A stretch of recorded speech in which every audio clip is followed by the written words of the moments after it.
अली ज़फ़र साहब, इस वक्त आप बड़े ऑप्टिमिस्टिक हैं, बड़ी अच्छी बात है। और आप क्योंकि एक लीगल माइंड है, आप चीज़ों को लीगल तरीके से देखते हैं। लेकिन जो सिचुएशन चल रही है ना, एक तो चल रही है बाहर की सिचुएशन, जो मिडल ईस्ट के अंदर जो कुछ भी हो रहा है।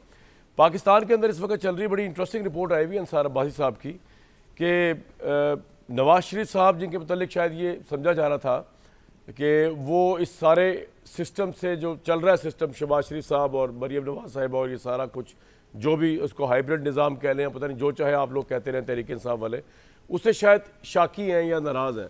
लेकिन उनकी रिपोर्ट आई है बड़ी इंटरेस्टिंग। वो कह रहे हैं कि साबिक प्राइम मिनिस्टर नून लीग के कायद मियां नवाज शरीफ मौजूदा सियासी निज़ाम, जिसे अमूमन हाइब्रिड सिस्टम कहा जाता है, उससे मुकम्मल तौर पर मुतमिन और कौमी अमूर में अस्करी क़यादत किरदार पर उन्हें कोई एतराज़ नहीं।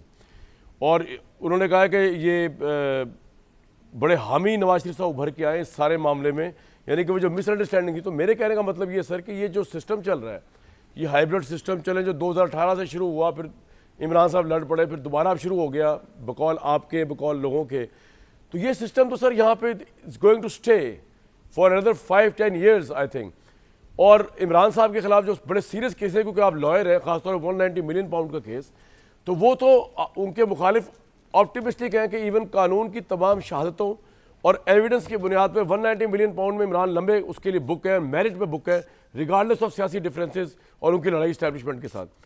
आप सर कैसे देखते हैं साइड डेवलपमेंट्स को? अली ज़फ़र साहब। जी कामरान साहब, पहले तो सबसे मैं जवाब आपको दे दूं ये केसेस का। मैं चूँकि इन केसेस में इन्वॉल्व हूँ, तो मैं आपको बड़े वाज़े तौर पे और बड़ा सिंपली बता दूं कि ये केसेस वाकई ही बोगस हैं, ये केसेस बिल्कुल बेबुनियाद हैं, झूठे हैं और सियासी इंतकाम के लिए बने गए हैं। ये सिर्फ इसलिए बनाए गए हैं कि खान साहब को कोशिश कर रहे हैं वो कि जेल में रहें, क्योंकि बाहर आए तो आपको पता है कि हुकूमत जो है ये नहीं रह सकती, ये फारिग हो सकती है। तो ये क्लियरली है, ये बिल्कुल कोई इसमें शक नहीं आपको होना चाहिए कि केसेस झूठे हैं और किसी किस्म की शहादत सर, ये 190 मिलियन पाउंड का केस भी झूठा है। लेकिन मैं आपको दो एग्जांपल जी बताइए, आपसे समझना चाह रहा हूँ। बिल्कुल 100% जी। और इसका मैं आपको एग्जांपल ये देता हूँ जी कि सबसे पहले केस बहुत बड़ा बनाया था तोशा खाना 1 कि जी तोशा खाना ये तो केस है और इसमें तो पूरी करप्शन साबित हो गई है। लेकिन जब वो केस नीचे से जेल ट्रायल हुआ और जज साहब ने उसका फैसला भी कर दिया, पहले दिन मैं गया हाई कोर्ट में और पहली हियरिंग पर ही ये केस की जो सज़ा थी और जो कन्विक्शन थी उसको अदालत ने ख़त्म कर दिया। साइफर केस बनाया गया कि बहुत बड़ा केस है जी, ये यहाँ तो बिल्कुल बचत नहीं है, ये तो गद्दारी है और बहुत सारी बातें की गई आपके प्रोग्राम्स पे भी। लेकिन पहले जब बहस हुई शुरू, तो जब बहस ख़त्म हुई तो अदालत ने कन्विक्शन और सेंटेंस ख़त्म कर दिया। इद्दत का केस बनाया गया, बहुत बड़ा केस है जी, यहाँ तो पकड़े गए हैं, वो भी ख़त्म हो गया। तो इसी तरह ये 190 मिलियन का केस में भी एग्जैक्टली किसी किस्म की शहादतें नहीं हैं, किसी किस्म की एविडेंस नहीं है, किसी किस्म का केस नहीं बनता।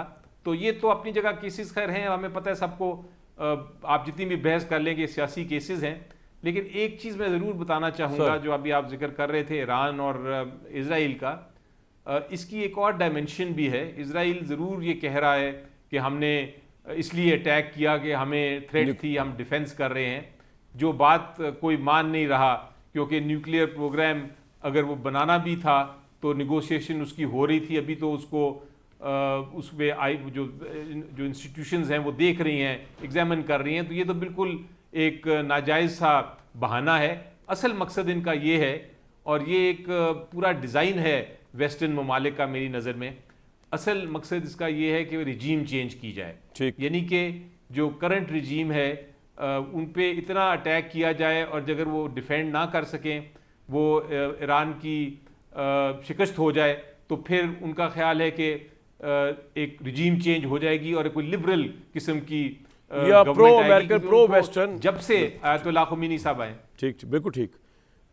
तो शाह का बेटा जो है ये कोशिश कर रहे हैं। ठीक है जी बिल्कुल, आपने सुना होगा उनका कनेक्शंस जो इजराइल के साथ है, शाह के बेटे के। तो वो सारा उसका तसलसल है।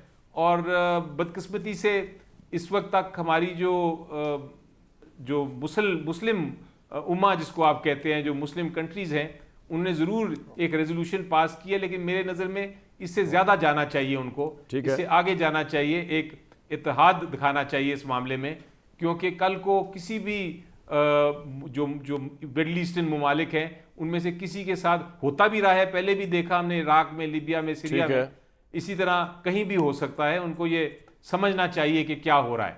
ये एक सिंपल अटैक नहीं है, ये बड़ा सोच समझ के अटैक है। अली ज़फर साहब जी, बारा साहब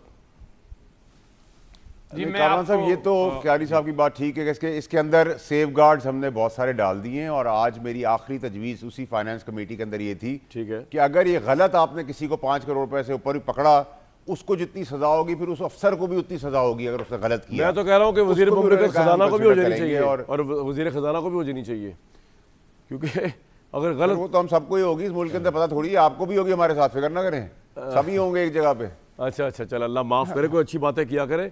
अभी तो हम भुगत रहे हैं कैदियों को पाकिस्तान में। अली ज़फ़र साहब, मुझे एक बात सर बताइएगा कि ओवरऑल ये इमेज उभर के आ रहा है कि ये हुकूमत जिस तरह स्टेबलाइज हो रही है, बजट हो रही है, आप लोग लड़ तो रहे हैं इनके साथ, लेकिन it's just a face saving, मतलब जो रियल आपकी जंग थी अपने लीडर को बाहर निकलवाना, वो ग्रेजुअली फेड आउट होती जा रही है।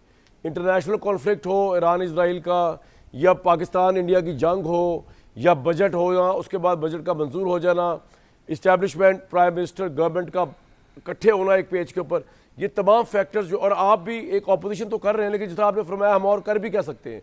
अभी स्पेशल सीट्स भी मुझे लगता है आपके हाथ से निकल जाएंगी। आहिस्ता आहिस्ता तहरीक इंसाफ या उसका लीडर फेड आउट हो रहा है इस सारे माहौल के अंदर, जंगी माहौल, इंटरनेशनल माहौल, स्टेबल माहौल। सर जी, मैं उनका उल्टा समझता हूं। आपका ये मौक़िफ़ ज़रूर, एक आपने सवाल पूछा, मेरा मौक़िफ़ लेकिन नहीं है मैं ये। इसको समझता हूं कि ये जो कुछ हो रहा है उसमें जी उसमें मेरी नज़र में इमरान खान की ज़्यादा ज़रूरत पड़ गई है। अच्छा, क्योंकि आप देखें, जब इस किस्म का माहौल हो तो आपको एक सबसे अहम चीज़ होती है कि पॉलिटिकल स्टेबिलिटी हो, यानी कि एक सियासी इस्तेकाम हो, आपका एक मुल्क जो है वो काम हो, ताकि आप आराम से अपना जो आपकी डिप्लोमेसी है, आपकी जो कानूनी इंटरनेशनल लॉ की बैटल्स हैं, आपकी जो actual military Imran warfare Khan है, ऐसा क्या वो कर सब, लेते जो शहबाज शरीफ साहब फोरम नहीं पे कर आप पा कर रहे हैं सकें। सर इन हालात तो में। अली साहब, आपको इस वक्त ज़रूरत है कि आप इकोनॉमिक स्टेबिलिटी भी हासिल करें। इन सब के लिए आपको पॉलिटिकल स्टेबिलिटी की ज़रूरत है, और उसके लिए इमरान खान साहब का रोल बहुत अहम है। वो यकीनी तौर पे इस हुकूमत के पास वो चीज़ नहीं है जो हमारे पास है, और वो है पब्लिक की सिंपैथी, पब्लिक का वोट, पब्लिक का प्यार। ये इसको आप इग्नोर नहीं कर सकते। आप इसी एग्जांपल ले लीजिए, अभी जो आप बात कर रहे थे एफबीआर की पुलिस पावर्स की, ठीक, यह इतनी मिसअंडरस्टैंडिंग है इस हुकूमत के पास, या तो एक्सपर्टीज नहीं है या वो शायद मानना नहीं चाहते जो हकीकत है। जो कानून है, अभी वाज़े तौर पे सुप्रीम कोर्ट ने बताया है कि आप जब तक टैक्स फ्रॉड पकड़ ना लें, यानी जब तक आप इनकम टैक्स का कोई जो एडमिनिस्ट्रेटिव साइड पे है, जो इनकम टैक्स की एग्जीक्यूटिव साइड पे आप फैसला ना कर लें कि एक पैसा देना है, आप डिमांड रेज करें। अगर डिमांड कोई नहीं देता, फिर आप टैक्स फ्रॉड का कोई क्रिमिनल एक्शन ले सकते हैं। ये है कानून इस वक्त तक। अब ये करने की कोशिश ये कर रहे हैं कि इन्होंने सेक्शन 37AA एक सेक्शन है जिसके तहत ये कहते हैं कि शक भी हो किसी को कि ये फ्रॉड हुआ है, अभी उसके ऊपर कोई अदालत का फैसला नहीं है, तो वो अरेस्ट कर सकते हैं। जी, ये है मौक़िफ़, ये है इशू। और ये जिस तरह अभी बयान हो रहा था, मिसअंडरस्टैंडिंग है या जानबूझ के इसको छुपाया जाता है, इस किस्म की चीज़ें हैं। इसीलिए जो कौम है वो नहीं इनके ऊपर यकीन रखती।